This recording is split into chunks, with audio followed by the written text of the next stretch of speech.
aqui, ó. Peitinho. E o caçulinho? Tá chovendo, Tereza? Hã?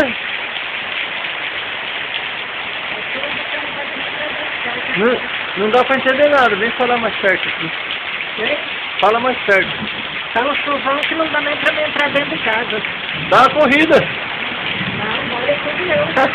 Quer que eu leve o guarda-chuva aí? Onde é guarda-chuva? Não tem aqui? Tem não. Não tem uma capa pro Eu fogo? na mala, não. O que eu tenho aí, fora essa isola lá no bolso. Tem uma toalha? Tem toalha ali, ó. Deixa eu comer. Não vai parar, não.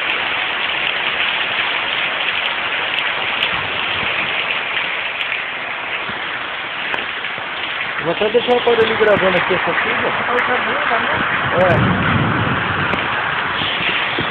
Deixa eu pegar um negócio lá pra fora, peraí. Ó, agora coloca essa toalha as costas pra não molhar a nuca. Que aí não molhando as costas tá bom. Foda as costas. E a toalha o cara põe pra secar. Quer outra pra cobrir mais? Não. Então vai. Deixa eu comer um pouco. Vai. Dá pra ir. Vai, Tereza.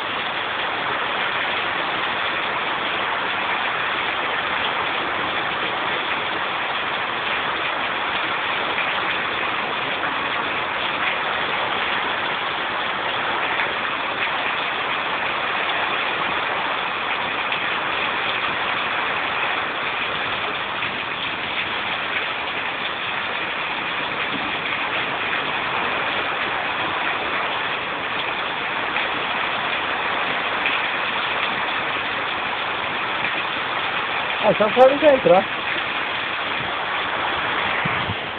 Agora tem a toalha pra entrar.